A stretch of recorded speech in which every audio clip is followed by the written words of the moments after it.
الحمد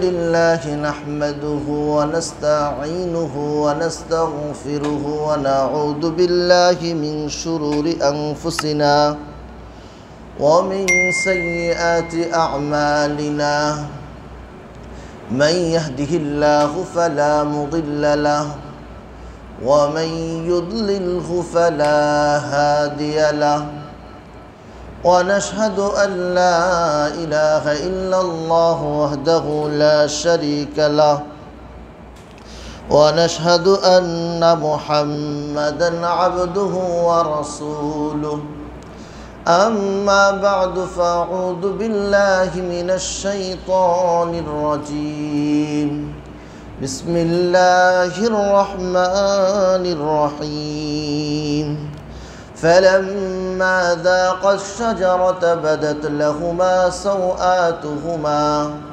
وطفقا يخصفان عليهما من ورق الجنة وقال رسول الله صلى الله عليه وسلم الحياء والإيمان قرنا جميعا فإذا رفع أحدهما رفع الآخر أو كما قال عليه الصلاة والسلام اللهم صل على محمد وأنزله المقعد المقرب عندك يوم القيامة আল্লাহ তাআলা আমাদেরকে জুমার নামাজ আদায়ের উদ্দেশ্যে আল্লাহর ঘর মসজিদে আসার তৌফিক দান করেছেন। আমরা কালিমাতুশ শুকর আদায় করি আলহামদুলিল্লাহ। মানুষ সে স্বভাব হিসাবে তার যে স্বভাব, তার ভিতরে লজ্জাশীলতা আছে। মানুষের মধ্যে কি আছে? স্বভাবগতভাবে তার ভিতরে লজ্জাশীলতা থাকে। এটা আল্লাহর দেওয়া। কার দেওয়া? দলিল আল্লাহ তাআলা সূরা আরাফের মধ্যে ইরশাদ করেন ফালাম্মা যাকাশ শাজারাতা বাদাত লাহুমা সাওআতুহুমা। যখন হযরত আদম এবং হযরত হাওয়া আলাইহিমুস সালাম আল্লাহ তাআলা তিনাদের দুইজনকে এক বৃক্ষের ফল খেতে নিষেধ করেছিলেন, তো তারা দুইজন যখন ওই গাছের ফল ভক্ষণ করল, বাদাত লাহুমা সাওআতুহুমা, তাদের দুইজনের লজ্জা স্থান প্রকাশ পেয়ে গেল। যখন খেলো লজ্জা স্থান প্রকাশ পেয়ে গেল। অতফিক ইয়াখসিফানে আলাইহিমা মিন ওয়ারাকিল জান্নাহ। তফিকা শব্দের অর্থ ইয়াকসিফান, তফিকা ইয়াকসিফান দুটি একসাথে যখন লাগানো হয় তো শুরু করা, তারা ঢাকতে শুরু করলো আলাইহিমা তাদের উপরে, অর্থাৎ তারা তাদের শরীরের লজ্জাস্থান যেহেতু প্রকাশ পেয়ে গেল, বাহির হয়ে গেল, কাপড় পরে গেছে, তো এই লজ্জা স্থানের মধ্যে তারা জান্নাতের পাতা, গাছের পাতা সমূহ দিয়ে শরীরটা ঢাকা শুরু করল। তো লজ্জা স্থান যখন খুলে গেল তো ঢাকতেছে, তো ওই সময়কে আল্লাহ তাআলা বলে দিয়েছে ঢাকো। তো মানুষের মধ্যে আল্লাহ তাআলা সৃষ্টিগতভাবে স্বভাবগতভাবে লজ্জা দিয়ে দিয়েছে। যেরকম হযরত আদম নবীনা আলাইহিস সালাতু ওয়াসসালাম জান্নাতে থাকা অবস্থায় ফল যখন খেলেন, যখন লজ্জা স্থান প্রকাশ পেয়ে গেল, তারা দুইজন তাদের শরীরকে ঢাকায় ব্যস্ত হয়ে গেলেন। আল্লাহ তাআলা ওয়ানাদাহুমা রব্বুহুমা, আল্লাহ তাআলা তাদের রব তাদেরকে ডাক দিলেন, আলাম আনহাকুমা আনতিলকুমাশ শাজারা, আমি কি তোমাদের দুইজনকে নিষেধ করি নাই এই গাছ থেকে? অর্থাৎ আমি তো তোমাদেরকে শুরুতেই বলেছি তোমরা এই গাছের কাছেও ওয়ালা তাকরাবা হাদিহিশ শাজারা, এই গাছের কাছেও যায় না, যদি যাও তাহলে তোমরা জালেমদের অন্তর্ভুক্ত হবা। ওয়া আকুল লাকুমা ইন্নাশ শাইতানা লাকুমা আদুউম মুবিন, এবং আমি কি তোমাদেরকে এই কথা বলি নাই, তো তোমাদের জন্য তোমাদের প্রকাশ্য শত্রু হলো শয়তান। তো আল্লাহ তাআলা এই আয়াতের মধ্যে একটা বিষয় স্পষ্ট হয় আমাদের সামনে। হযরত আদম এবং হাওয়া তাদের দুইজনের যখন লজ্জাস্থান প্রকাশ পেল, তারা সব সাথে সাথে ঢাকায় ব্যস্ত, শরীর ঢাকায় কী হয়ে গেছে, ব্যস্ত হয়ে গেছে।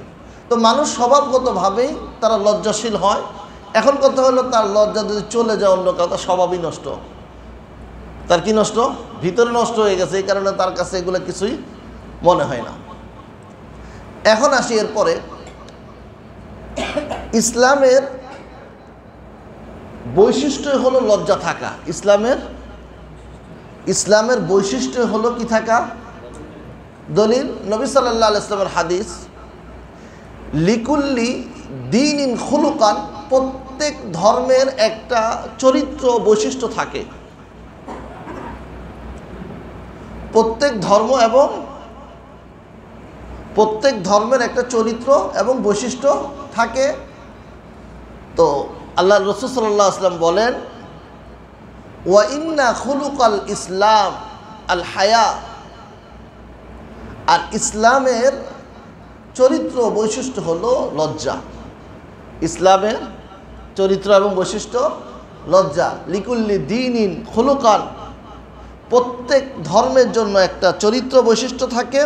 ওয়া ইন্না খুলুকাল ইসলাম আল হায়া, এবং ইসলামের চরিত্র এবং বৈশিষ্ট্য হলো লজ্জা। এটা ইবনে মাজার রওয়ায়াত। তো ইসলামের বৈশিষ্ট্য হলো, তার ভিতরে কি থাকতে হবে বলেন?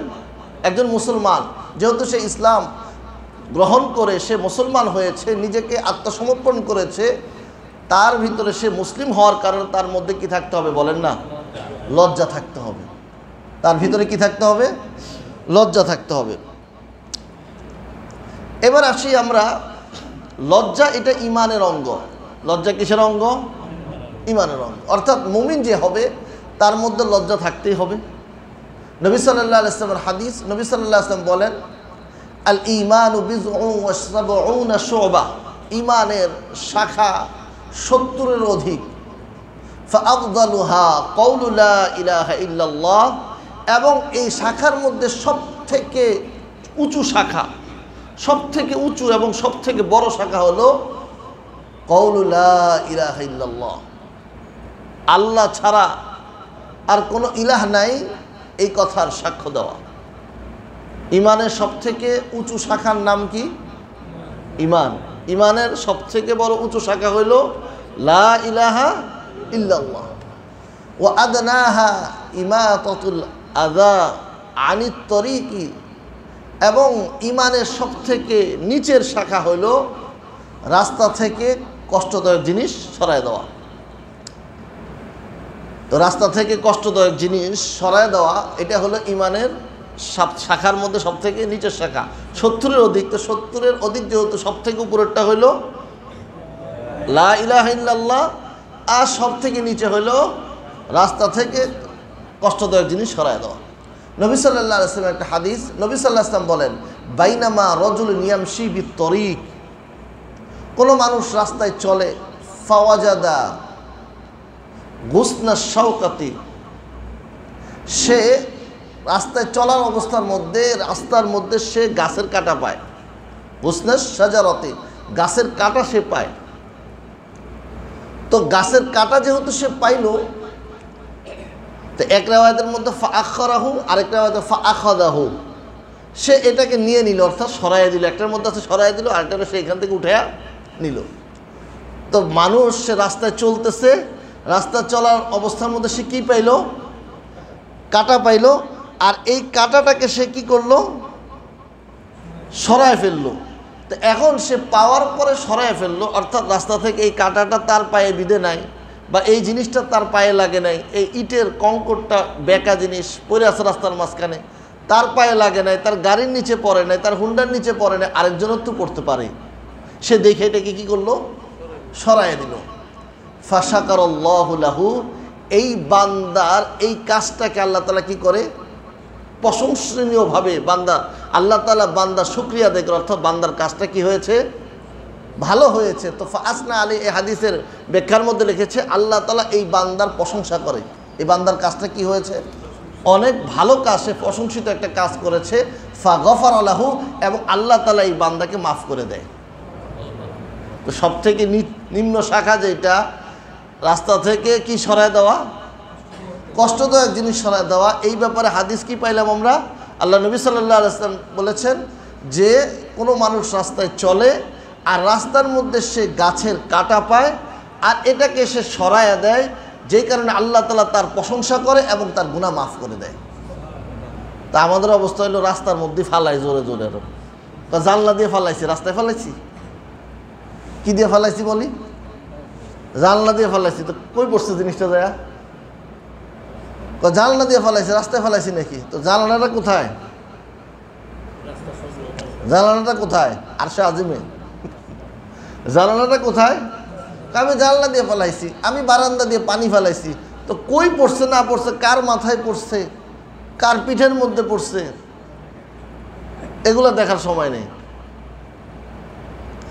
তো ময়লা আমি ফালাইলাম, যেটাকে পরিষ্কার করার ফজিলত এত বেশি, এই রাস্তা থেকে সরাইয়া দেওয়ার ফজিলত এত বেশি যে এই বান্দার আল্লাহ তাআলা প্রশংসা করে এবং আল্লাহ মাফ করে দেয়। আর যারা এই জিনিসটা করে, নষ্ট করে, রাস্তার মধ্যে কষ্টদায়ক জিনিস ফালাইলো, একটা কলার সিল্কা ফালাইলো বা পানি ফালাইলো, একজন হেঁটে যাচ্ছে তার মাথার উপরে পানি পড়লো, টপে পানি দিচ্ছে বলেছে, তো টপে পানি, টপ কি ওই রাস্তার মধ্যে লাগাইছেন, সব পানি মানুষের মাথায় পড়তেছে।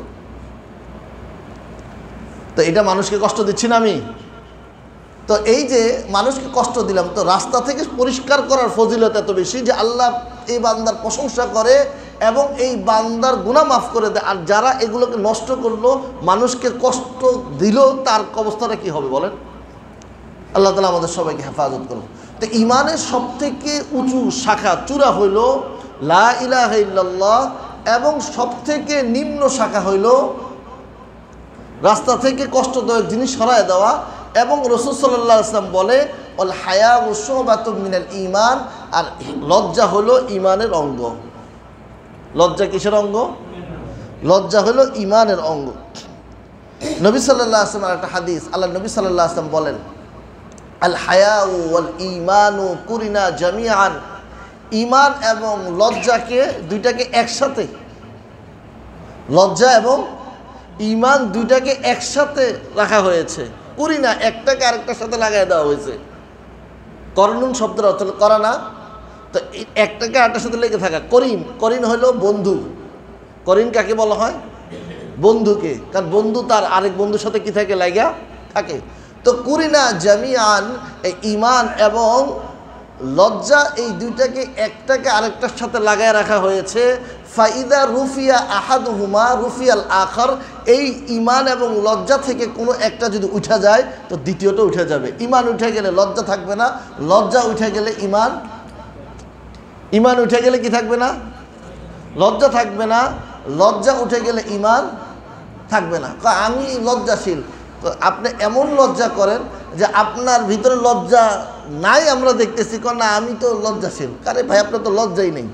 আমরা যা দেখতেছি আপনার ভিতরে তো কি নাই, লজ্জা নাই। আপনার পোশাক, আপনার ছেলে মেয়ে যেভাবে চলতেছে, তো একজন মানুষ তার পরিবার বেপরদা সে চলতেছে, তার পোশাক পরিচ্ছদ সবার উলটপালট, চলাফেরা কার সাথে চলতেছে, একজন আরেকজনের সাথে চলতেছে, একজন ফ্রি মিক্সিংভাবে চলতেছে, কোনো কার সাথে কি সম্পর্ক, স্বামী স্ত্রীর সম্পর্ক না, কিছু না, কে কার সাথে চলতেছে কোনো কিছু। একজন আরেক, তার মেয়ে আরেকজনের ছেলের সাথে ঘুরতেছে, তা আরেকজনের বন্ধুর সাথে ঘুরতেছে, বন্ধুর সাথে ঘুরতে গেছিলাম। তো ইসলামের মধ্যে একজন মেয়ের বন্ধু কোনো শব্দ আছে? একজন মেয়ের অভিভাবক তার স্বামী, তো হয়তো বা তার ভাই, তাই পিতা, তো বন্ধু তো কোনো সম্পর্ক আছে ইসলামের মধ্যে? তা আমার পরিবার তো তার বন্ধুর সাথে ঘুরতে গেছে, তো এমন লজ্জাওয়ালা রে বাবা, তার পরিবার কার সাথে ঘুরতে গেছে? তো সে তো তার লজ্জা যা আছে, ইজ্জত শরম যা আছে সবগুলো বেঁচে খাইয়ে ফেলাইছে, তার ভিতর থাকবে কোথায় থেকে? তার কাছে তো এগুলো কিছুই মনে হচ্ছে না। তো এই ব্যক্তির অবস্থা হলো, তার ভিতর থেকে যখন লজ্জা নাই, ধরে নিতে হবে তার ভিতরে কিও নাই, ঈমানও নাই। তার ভিতরে যখন লজ্জা নাই, তার ভিতরে কি নাই? ঈমানও নাই। কারণ নবী সাল্লাল্লাহু আলাইহি ওয়াসাল্লাম যে কথা বলেছে এই কথা কি মিথ্যা? যে কথা নবী সাল্লাল্লাহু আলাইহি ওয়াসাল্লাম বলেছে এই কথার মধ্যে কি সন্দেহ আছে আমাদের? আরে সন্দেহ থাকলে তো ঈমানই থাকবে না। তো নবী সাল্লাল্লাহু আলাইহি ওয়াসাল্লাম বললেন ঈমান এবং লজ্জা এটা আরেকটার সাথে লাগানো, একসাথে করা। যখন এর মধ্যে থেকে একটা উঠে যাবে তো দ্বিতীয়টা উঠে যাবে। আমার ভিতরে তো ঈমান, আমি নামাজ পড়ি, তো আপনার ঈমান এমনই আছে যে ঈমান আছে কিনা এটা তো আমরা মিটার দিয়ে মাইপা বা ইঞ্জেকশন দিয়ে টেস্ট করে, ডেঙ্গু টেস্টের মতো রক্ত নিয়ে তো টেস্ট করা যাবে না। আল্লাহর দরবারে ঈমান আছে কিনা দেখতে হবে। কিন্তু আল্লাহ নবী যেহেতু বলেছে একটার সাথে আর একটা সম্পর্ক, নিশ্চয়ই এই ব্যক্তির মধ্যে কি নাই, যেহেতু লজ্জা নাই, এই ব্যক্তির মধ্যে কিও থাকবে না, ঈমান থাকবে। তো ঈমানের সম্পর্ক একটা আরেকটার সাথে কিরকম বলেন? ঈমান এবং লজ্জার সম্পর্ক একটা আরেকটার সাথে লাগানো, একটা উঠে গেলে আরেকটা উঠে যাবে। এজন্য আমাদের ভিতর লজ্জা আনতে হবে, লজ্জা এটা থাকতে হবে। কারণ এটা সম্ভাব্যগত জিনিস, এটা চলে গেছে, উঠে গেছে। কিন্তু ইসলামের সৌন্দর্য এবং ইসলামের চরিত্র হইল, বৈশিষ্ট্য হইল লজ্জা থাকা। আমরা যেহেতু মুসলিম, আমাদের মধ্যে লজ্জা থাকতেই হবে। আল্লাহ তাআলা আমাদের সবাইকে তৌফিক দান করুন। তো এরপর আল্লাহ নবী সাল্লাল্লাহু আলাইহি ওয়াসাল্লাম আরেকটা হাদিস, আল্লাহ নবী সাল্লাল্লাহু আলাইহি ওয়াসাল্লাম বলে যে লজ্জা এটা হলো এমন একটা জিনিস, যেই লজ্জা এবং ঈমান এটা এমন একটা জিনিস, যে জিনিসটা হলো মানুষকে জান্নাত পর্যন্ত পৌঁছায় দেয়। কি পর্যন্ত পৌঁছায় দেয়? লজ্জা এবং ঈমান এটা এমন একটা জিনিস, এটা মানুষকে কোথায় পর্যন্ত পৌঁছায় দেয়? আল হায়াউ মিনাল ঈমান। লজ্জাটা হইল ঈমানেরই একটা অংশ। লজ্জা কিসের অংশ? ঈমানের অংশ। ওয়াল ঈমানু ফিল জান্নাহ। আর ঈমান এটা কোথায়? তা হাদিসের ব্যাখ্যার মধ্যে লিখেছে লজ্জা হলো ঈমানের অংশ, আর ঈমানদার সে কোথায় যাবে? আল ঈমানু মুসিলুন ফিল ইলাল জান্নাহ। আর ঈমান তাকে কোথায় নিয়ে যাবে? জান্নাত পর্যন্ত নিয়ে যাবে। তো একজন মানুষ, তার মধ্যে যদি লজ্জা থাকে, সে আশা করতে পারে যে আল্লাহ তাআলা এই লজ্জার কারণে আমাকে কোথায় নিবে? জান্নাতে নিবে। কারণ যার লজ্জা থাকবে তার ঈমান থাকবে, আর যার ঈমান থাকবে সে কোথায় যাবে? জান্নাতে যাবে। ওয়াল বাযাউ মিনাল জাফা ওয়াল জাফাউ ফিন্নার। আর নির্লজ্জ, যার ভিতরে লজ্জা নাই, এটা হলো এমন মন্দ স্বভাবের একটা বিষয়, আর এই মন্দ স্বভাব তাকে নিয়ে যাবে কোথায়? জাহান্নামে নিয়ে যাবে। নির্লজ্জতা এটা কি, কেমন স্বভাব? মন্দ একটা স্বভাব। আর মন্দ স্বভাব এটা কোথায় নিয়ে যাবে? তাকে জাহান্নামে নিয়ে যাবে। এই জন্য একজন মানুষ যখন সে হায়াওয়ালা, লজ্জাশীল হয়, সে আশা করতে পারে আল্লাহ তাআলা আমাকে এই লজ্জার কারণে আমাকে কোথায় পৌঁছায় দিবে? জান্নাতে পৌঁছায় দিবে। আর যখন নির্লজ্জ হয়ে যায়, তার আশা করা লাগবে জাহান্নামে যাওয়ার জন্য। আল্লাহ তাআলা তাকে কোথায় পৌঁছায় দিবে? জাহান্নামে পৌঁছায় দিবে। এই জন্য আমাদের প্রত্যেকের ভিতরে লজ্জা আনতে হবে। লজ্জা আমার নিজের ভিতরে থাকতে হবে। আমার পরিবারের ব্যাপারে আমার লজ্জা থাকতে হবে। আমার পরিবার আরেকজনের সাথে বসে আছে, আরেকজনের সাথে শরীর লাগাচ্ছে, আরেকজনের সাথে দাঁড়ায় দাঁড়ায় কথা বলতেছে, তা আমার ভিতরে তো কোনো গায়রাত, আমার ভিতরে কোনো লজ্জা নাই যে আমার পরিবার আরেকজনের সাথে কথা বলতেছে, আমার ছেলে আরেক মেয়ের সাথে কথা বলতেছে, আমার মেয়ে আরেক ছেলের সাথে কথা বলতেছে, আমার স্ত্রী পরপুরুষের সাথে কথা বলতেছে। এখন অবস্থা হলে এমন, একজন মানুষ বিবাহ করবে, বিবাহ করতে স্ত্রীটা কার? বিবাহ করবে মনে করেন আব্দুল করিম, সে বিবাহ করবে। তো আব্দুল করিমের স্ত্রী দেখার জন্য সে যাচ্ছে। তো চলো বন্ধু, তুমিও চলো আমার সাথে। বন্ধুরও নিয়ে যায়, চাচতো ভাইরও নিয়ে যায়, নিজের ভাইরও নিয়ে যায়, দাদারে নিয়ে যায়, নানারে নিয়ে যায়, 14 গোষ্ঠী যা আছে পুরুষ মানে সব নিয়ে যায়। মানে 14 এই গোষ্ঠীর মধ্যে, 14 গোষ্ঠীর মধ্যে যা আছে এরা সবাই মিলে এই মহিলাকে বিবাহ করবে। বিবাহ করবে কে? কে বিবাহ করবে? আব্দুল করিম। বিবাহ করবে কে? নিয়ে গেছে কারে? বন্ধুরে নিয়ে গেছে। নিয়ে গেছে কারে? ভাইরে নিয়ে গেছে। নিয়ে গেছে নিজের পিতারাও নিয়ে গেছে। দেখেন আপনাদের পছন্দ হয় কিনা। বিবাহ করবো সে, থাকবে সে, পছন্দ কি তার ভাই করে দিবে? সংসার করবে কে? বিবাহ করবে সে, সংসার করবে সে, তার জীবন সঙ্গী সে বানাবে, জান্নাত পর্যন্ত একসাথে যাবে। নির্বাচন করে দিবে তার ভাই, নির্বাচন করে দেবে তার বন্ধু। কত বড় নির্লজ্জ হলে নিজের স্ত্রীকে আরেকজনকে দেখাচ্ছে সে। এটা নির্লজ্জ। তার স্ত্রীকে আরেকজনকে দেখায়, আমার বউ এই দেখতে। তোর ভাবি কি বলাই না, এই যে তোর ভাবি এসে। আরে ভাবি কেমন ভাবি? এটা বন্ধু আমার, এই জন্য তার ভাবি হয়ে গেছে। তো বন্ধু হইলে ভাবি হয়? তো নির্লজ্জ হইলে মানুষ কতটা নির্লজ্জ যে তার স্ত্রীকে দেখার জন্য সে পুরা দুনিয়া থেকে মানুষ ধরে নিয়ে যাচ্ছে।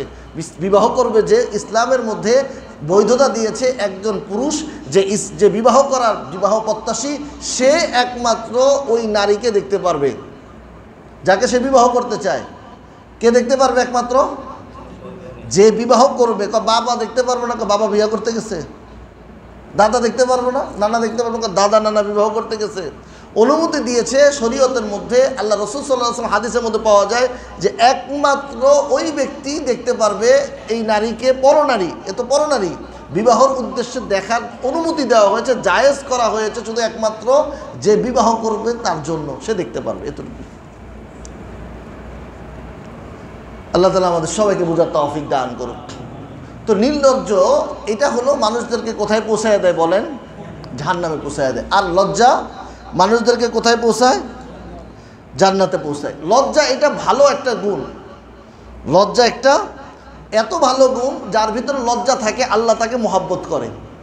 যার ভিতরে লজ্জা থাকে, লজ্জা এটা এত বড় মহৎ একটা গুণ, যেই গুণের কারণে কে তাকে মহব্বত করে? বলেন না, কে মহব্বত করে? আল্লাহ মহব্বত করে। রাসূল সাল্লাল্লাহু আলাইহি ওয়াসাল্লাম বলে, আল্লাহ নবী সাল্লাল্লাহু আলাইহি ওয়াসাল্লাম ইরশাদ করে, ইন্নাল্লাহা আনআমা আলাল আবদি নি'মাতান। আল্লাহ তাআলা যখন কোনো বান্দার উপরে নিয়ামত দান করে, আল্লাহ তাআলা চায় এই বান্দাটা যেন ইউহিব্বু আইয়ারা, সে যেন আসরান নি'মাতে আলাইহি, সে তার নিয়ামতের প্রভাব যেন নিজের মধ্যে প্রকাশ করে। আল্লাহ তাআলা যখন কোনো বান্দাকে কি দেয়, কোনো নিয়ামত দান করে, আল্লাহ তাআলা এটা চায় ওই বান্দা যেন তার ভিতরে, সে যেন তার এই নিয়ামতের প্রভাবটা প্রকাশ করে। মনে করেন আল্লাহ তাআলা আমাকে সুস্থতা দিয়েছে, আল্লাহ আমাকে কি দিয়েছে? সুস্থতা দিয়েছে। তা আমি বলবো না আমি সুস্থ? তো জিজ্ঞাসা করলে কি, মইরা গেছিলাম আমি শেষই, হসপিটালের টাইম মতো গেছিলাম, কোনো রকম বাচ্চা এসেছি, মইরা গেছিলামই, হসপিটাল টাইম মতো গেছি। তো আপনার মতো হসপিটালে তো বহুত মানুষই গেছে, তো কেউ তো লাশ হয়ে গেছে। তো হসপিটালে গেছেন টাইম মতে, টাইমটা পাইছিলাম। ওরে মামা রে বাবা, টাইমটা সে পাইছিল, টাইম দিছে আল্লাহ তাআলা তাকে, তার মৃত্যু এখন রাখে নাই, এই জন্য সে টাইম দেয়। সেও তো স্ট্রোক করছে, দুইজন মানুষ করছে, একসাথে স্ট্রোক করলো দুইজন। একজন কবরে চলে গেছে, আরেকজন এর পরেও আরো 20-25 বছর বাইচা রয়েছে। তো টাইমটা পাইছিলাম, সময় মতো পৌঁছাইছিলাম দেখা। আরে বাবা রে, মানে আজরাইল তার কাছে পৌঁছতে পারতো না, সে সময় মতো হসপিটালে পৌঁছে গেছে। তো আল্লাহ তাআলা নিয়ামত দান করেছে সুস্থতার, তা আমি কি করতে হবে? শুকরিয়া যে আল্লাহ আমাকে সুস্থ রেখেছে। আল্লাহ তাআলা আমাকে নিয়ামত দান, আমাকে আল্লাহ তাআলা ধন সম্পদ দিয়েছে। তো আমার ভিতরে এই ধন সম্পদ যে আল্লাহ তাআলা দিয়েছে, আমার এই নিয়ামতের বহিঃপ্রকাশ করতে হবে। বহিঃপ্রকাশ কীভাবে? আমি এই সম্পদের মাধ্যমে আল্লাহর হক যেগুলো আছে, এই হকগুলো পুরো করলাম, এটা হলো বহিঃপ্রকাশ। এখন তার কাছে আছে, শুধু সে চিপায়া রাখতে দুনিয়া থেকে সে চলে গেল, তার সম্পদ খাওয়া, সে খাইয়াও যেতে পারলো না। এখন পরবর্তী প্রজন্ম এসে নষ্ট করছে শুধু সে। তো আল্লাহ তাআলা পছন্দ করে যখন আল্লাহ তাআলা কোনো বান্দাকে যে নিয়ামতটা দান করে, বান্দা ওই নিয়ামতটা, আল্লাহ তাআলা পছন্দ করে ওই বান্দাকে যখন নিয়ামত দান করে, সে যেন এই নিয়ামতটাকে সে প্রকাশ করে, তখন আল্লাহ তাআলা পছন্দ করে। এরপর আল্লাহ নবী সাল্লাল্লাহু আলাইহি ওয়াসাল্লাম ওয়ায়াকরাহুল বুসা ওয়াত্তাবাউসা, আল্লাহ তাআলা এটা অপছন্দ করে। কি অপছন্দ করে? একজন মানুষের আল্লাহ তাআলা তাকে সুস্থ রেখেছে, সে মরার মতো হাঁটাচলা করে। কেমন হাঁটাচলা করে? মরার মতো, নিজের মরা দেখায়। আল্লাহ তাআলা তাকে সব দিয়েছে, এরপরও সে নিজেকে নিঃস্ব, কিছু নাই, একবারে ফকির মিসকিন দিয়েছে আল্লাহ তাআলা সব, এরপরে নিজেকে একবারে অপদস্থ করে, একবারে যেমন কয় আমার তো কিচ্ছু নাই। তো কিছু নাই কি আছে? তো বাড়ি আছে 5 তলা একটা, কিচ্ছু নেই। তো জামার এই অবস্থা কেন? একটা ভালো জামা পরেন, মসজিদে আসেন ইবাদত করতে, একটা পরিষ্কার পরিচ্ছন্ন এই জামা, এটার মধ্যে তিল পড়তে মনে হয় সে ভিক্ষা করতে আইছে। তো পরিষ্কার আল্লাহ তাআলা সম্পদ দিয়েছে, তো এই যে তার অবস্থাকে সে এরকম নষ্ট করে রাখলো, তো এটা আল্লাহ তাআলা কি করে? অপছন্দ করে। এরপর আল্লাহ নবী সাল্লাল্লাহু আলাইহি ওয়াসাল্লাম বলেন, ওয়ায়াবগুযু সাইলাল মুলাফফিফা, আল্লাহ নবী সাল্লাল্লাহু আলাইহি ওয়াসাল্লাম বলে আল্লাহ তাআলা অপছন্দ করে ওই ব্যক্তিকে যে ব্যক্তি মানুষের কাছে চায়, এমনভাবে চায় বাধ্য করে, ভাই দেন আমাকে দেন, বাধ্য করে দেওয়ার জন্য। তো এই যে সায়েল যে আছে মানুষের কাছে চাচ্ছে, আর চাওয়াটা এমন, সে চাচ্ছে যে মানুষকে চাচ্ছে এমনভাবে যে বাধ্য করে তার থেকে টাইনে ভাই দিতেই হবে। তো এটা এই ব্যক্তিকে আল্লাহ তাআলা কী করে অপছন্দ? ওয়া ইউহিব্বুল হাইয়াল আফিফাল মুতাআফফিফ, আল্লাহ তাআলা পছন্দ করে লজ্জাশীল ব্যক্তি যে নিজেকে পরিশুদ্ধ রাখে, নিজের ভিতরে কি লাগায় না দোষ ত্রুটি, লজ্জাশীল, আবার নিজের চরিত্রকে সে কী করেছে? হেফাজত করেছে। তো আল্লাহ তাআলা লজ্জাশীল ব্যক্তিকে পছন্দ করে কি না? তা আমরা এই হাদিস থেকে কয়টা জিনিস জানলাম? 3টা জিনিস জানছি। একটা হলো নেয়ামত আল্লাহ তাআলা দিয়েছে, নেয়ামতের বহিঃপ্রকাশ করা এটা আল্লাহ পছন্দ করে। নেয়ামত দেওয়ার পরে এটাকে বহিঃপ্রকাশ না করে নিজেকে একবারে মরা ধরা প্রকাশ করা এটা আল্লাহ অপছন্দ করে। দ্বিতীয় নাম্বার, যে ব্যক্তি চায় এমনভাবে চায় যে দিতে হবে বাধ্য, এমন ব্যক্তিকে আল্লাহ তাআলা কী করে? অপছন্দ করে। আর একজন মানুষ লজ্জাশীল, নিজের চরিত্রকে সে পরিশুদ্ধ রেখেছে, এই ব্যক্তিকে আল্লাহ তাআলা কী করে? মহাব্বত করে। তা আল্লাহর ভালোবাসা পাওয়া যায় কিসের মাধ্যমে? যদি আমরা লজ্জাশীল হয়ে যাই তাহলে আমরা কি পাবো? আল্লাহর ভালোবাসা পাবো। আমার ঘরের মধ্যে, আমার পরিবারের মধ্যে যদি আমি বরকত আনতে চাই, আমার পরিবারের মধ্যে যদি আমি আল্লাহ তাআলার পক্ষ থেকে কল্যাণ চাই, তাহলে আমাদের পরিবারের প্রত্যেক সদস্যকে কি হইতে হবে বলেন? লজ্জাশীল হইতে। আল্লাহ নবী সাল্লাল্লাহু আলাইহি ওয়াসাল্লাম বলেন, আল হায়াউ লা ইয়াতি ইল্লা বিল খাইর, লজ্জা এটা মানুষের মধ্যে কল্যাণ নিয়ে আসে। লজ্জা কি নিয়ে আসে? তা আমার পরিবারের মধ্যে আমি কল্যাণ চাই, আমি লজ্জাশীল হই, আমার স্ত্রীকে আমি লজ্জাশীল বানাই, আমার মেয়েকে আমি লজ্জাশীল বানাই, আমার ছেলেকে আমি লজ্জাশীল বানাই। তো এখন তো আমরা তো বুড়া হয়ে গেছি, এই জন্য আমাদের কথা কি শুনে? এক তো ভুল করছেন, বুড়া হওয়ার আগ পর্যন্ত ঠিক করেন নাই। নাম্বার 2, এখনও আপনি তাদের অভিভাবক, আপনার দায়িত্ব হলো তাদেরকে লজ্জাশীল বানানো। ছেলে কেমন নির্লজ্জ, বয়স হয়ে গেছে, হাফ প্যান্ট পরে ঘুরে ছেলে, মেয়েও হাফ প্যান্ট পরে ঘুরে, মেয়ে এমন পোশাক পরে যেগুলো পোশাক পরার পরেও আল্লাহ নবী সাল্লাল্লাহু আলাইহি ওয়াসাল্লাম একটা হাদিস যে পোশাক পরেও তারা উলঙ্গ থাকে, এমন পোশাক পরে রাস্তাঘাটে ঘুরতেছে। তা আর তিনি আর ছেলে মেয়ে এই যে এক অবস্থা, তার সামনে লজ্জাহীনতার সাথে সে ঘুরতেছে, তার ভিতরে কোনো সামান্য পরিমাণ কি নাই? মনে ব্যথা নাই। তার দায়িত্ব হলো তাদেরকে সংশোধন করা, তার দায়িত্ব হলো তাদেরকে এই কাজ থেকে ফিরানো। কারণ কল্যাণ যদি চাই আমার ঘরের মধ্যে, তাহলে আমাদের ঘরের প্রত্যেক সদস্যকে কি হইতে হবে বলেন? লজ্জাশীল হইতে হবে। নির্লজ্জতা, অশ্লীলতা, বেহায়াপনা যে ঘরের মধ্যে আছে, ওই ঘরের মধ্যে কোনো কল্যাণ নাই। ওই ঘরের মধ্যে কি নাই? কয় হুজুর ঘরে অশান্তি। কেন অশান্তি? তো দোষ, অশান্তির তো কারণ রয়ে গেছে।